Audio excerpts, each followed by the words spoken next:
ኖ ሞር ቲፒኤልኤፍ። ለምንድነው የሚገድለው? ለምንድነው የትግራይ ህዝብ የሚተኩሰው? አይተኩስም። ኖ አንዋጋም ብሏቸዋል። ስለዚህ አይዋጉም ነው የኔ አቋም። አይዋጉም። ምኞት ብቻ አይደለም፣ ምኞቴ እንዳይዋጉ ነው። የትግራይ ህዝብ ካሁን በኋላ እንደገና ወልዳ ወደ ጦርነት ልጅ መላክ አለበት ቢያረስ። ስለዚህ ሊያዋጉት ይፈልጋሉ፣ ግን አይዋጋም። አይዋጋም ነው ያልኩት። አይዋጋም። መቆም አለበት እላለሁ። ይሄ አንደኛው ነው። መቆም አለበት ተብሎ ግን አያቆም፣ የሚቀጥልበት። ዋናው የኔ ኢንትረስት ግን ህዝቡ በመላው ኢትዮጵያ ህዝቦች ግን ማወቅ አለባቸው ነው። እኔ ሰላም ለኢትዮጵያ ህዝብም ለትግራይ ህዝብም እጅግ ይጠቅማል። በተለይ ለትግራይ ህዝብ በጣም ይጠቅማል ቢያስፈልግ ለትግራይ ህዝብ አፋር በአካባቢው ላለ ማለት ነው፣ ወሎ፣ ጎንደር ቀጥታ ንግዱ ከዛ ነው የነበረው። ዶም ይሁን ቢሆን በርካታ ጠቀሜታ አለው። ከዛ በላይ ግን የሰው ህይወት ይድናል። ባክ መመለስ የለበትም። ያሁን ያገኘናት ትንሿ ነገር ወደኋላ እንዳትመለስ ሁላችን መስራት አለብን። ከምክትሌም ጋር መገናኘት ካቆም ረጅም ጊዜ ሆኖ እሳቸው ብዙ ስታይላቸውም ነው የሆነ ችግር ሲፈጠር ብዙ ጊዜ ስልክ ማጥፋት ወይ መራቅ ነው እንደ እንትን የሚቆጥሩት። እነዛ ደረጃ ለህይወቴም ያሰጋ እዚህ ግባ የሚባል ነገር አለ ብዬ አስቤ አላውቅም ነበር። በማንኛውም ግን ያኔ ወደ አዲስ አበባ ጉዞ 10 ሰዓት ተኩል አካባቢ ይመስለኛል በምናደርግበት ሰዓት ኬላ እንደነበረ አላውቅም። ኬላ ተደርጎ ነበረ። እንግዲህ እኔ በአጀብ ነው የምሄደው። ኬላ ሲያስቆሙ የኔ ጠባቂዎች የምን ኬላ ነው የሚል ጥያቄ ያቀረቡ። አይ ማጣራት እንፈልጋለን የፕሬዝደንቱ ነው መኪናው ሲሏቸው እንደውላለን የሚል ነገር ሰሙ። ሰው ነው መስኮት ከፈትኩና ማን ጋር ነው የምትደውሉት የኔን ጉዞ ይመለከት ሲባል እዛ አካባቢ ያስተባብር የነበረው ወጣት የሰራዊት ኃላፊ ይመስለኛል። ያው እኔን እንዳየ ያው ትንሽ መከራከርም አልፈለገም። መንገዱን ከፍተውልን ሄድን። ኤርፖርት ገባው። ኤርፖርት አውሮፕላን በምንሳፈርበት ሰዓት እዚህ ግባ የሚባል ምንም አይነት ነገር አልነበረም። አውሮፕላን ውስጥ ከገባን በኋላ የገባን ነገር ምንድነው?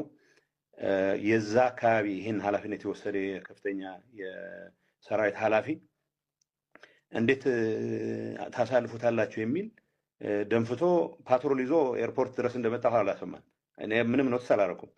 ፓትሮል ይዞ መጣ ብቻ ሳይሆን የፌዴራል ፖሊስ ስለሚጠብቀው የፌዴራል ፖሊስን ጥሶ መግባት አይችልም ወይ ወደ ግጭት ይገባል ማለት ነው። ግን እኔም አጃቢዎች አሉ። እንግዲህ ጥያቄው ወደ ግጭት ይገባል፣ ወደ ግጭት ከተገባ የሚፈጠረው ነገር እርግጠኛ መሆን አይቻልም።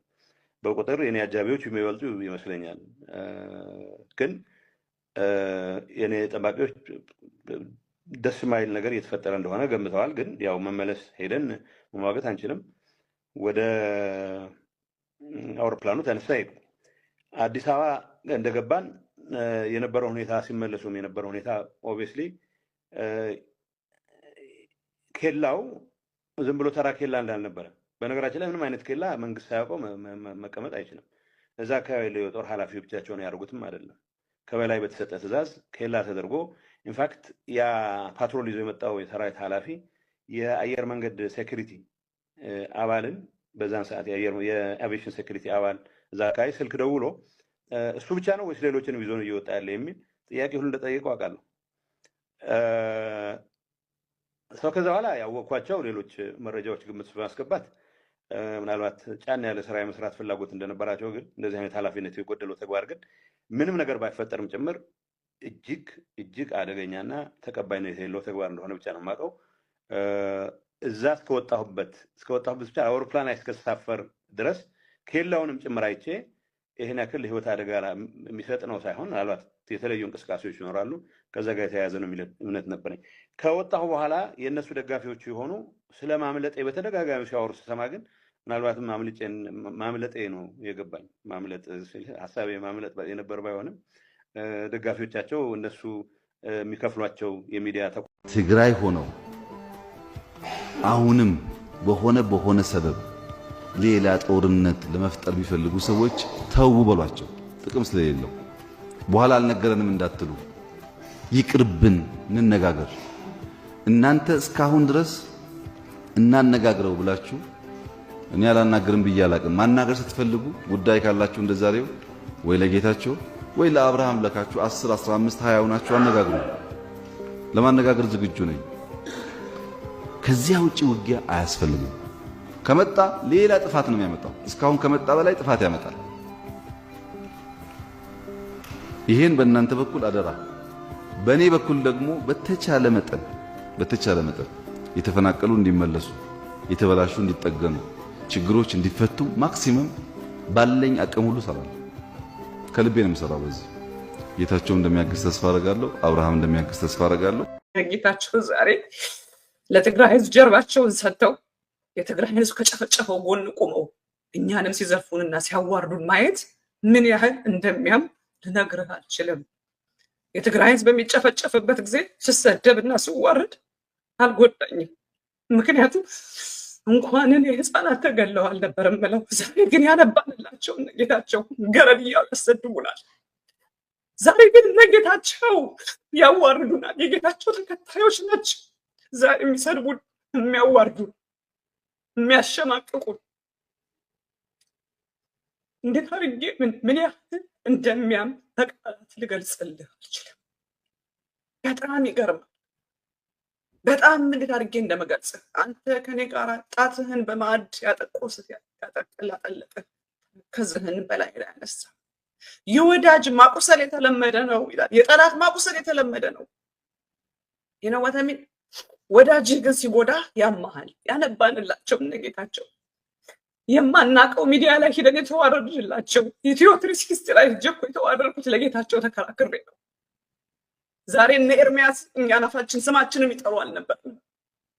ገረድ እያሉ በቤታችን ያበላናቸው የሚሰድቡን ስለ ትግራይ ህዝብ ቆመን ስለተከራከረ ልብ ይሰብራል።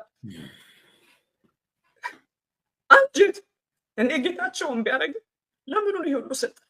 ይሄ ስልጣን ምን ያደርግለት? የአብይ አህመድ ስልጣን፣ የአብይ አህመድ ስልጣን። አብይ አህመድ ቆሻሻው የረዱት የደገፉት ያገዙትን የበላ የገደለ የጨፈጨፈ ያዋረደ ያሳደደ ለነገዱ እንዳርጋቸው ያልሆነ ለነለማ መገርሳ ያልሆነ ለአብይ አህመድ ስልጣን አዝናለሁ። መፍትሄው ምንድነው ላልከኝ እኔ ያመኛል ነው የምልህ። በቃ ያመኛል።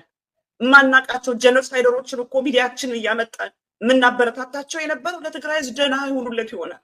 ተመልሰው አያስጨፈጭፉትም፣ ተመልሰው እንዳያስገድሉት በማለት ነው ከነፍሰ ገዳዮች ጋር እንኳን ሚዲያ ላይ አብረን የተቀመጥነው። አዝናለሁ በጣም። ምን ይሻላል ላልከው እኔ ሳየው የትግራይ ህዝብ አሁንም ከበፊቱ ይልቅ አሁን ትልቅ አደጋ ላይ ያለው ከመቼውም ዘመን በላይ የትግራይ ህዝብ ትልቅ አደጋ ላይ ነው ያለው። በፊት ገባ ጠላቱን ለይቶ አውቋል። ጠላቱ ማን እንደሆነ አውቋል። ጠላቱን መታገል መዋጋት ችሏል። አሁን ግን የራሱ ህዝብ የሚያውቀውን ቋንቋ እየነገረው በሚሰማው ቋንቋ እያናገረው የሚያውቀውን ፓርቲ ልብስ ለብሶ እሱን መስሎ የሚያስብለት መስሎ ገብቶ ነው እያረደው እየገደለው ያለው እየከፋፈለው ያለው። ትልቅ አደጋ ላይ ነው ያለው። እኔ ከአሁን በፊት የገባበትን የመጣ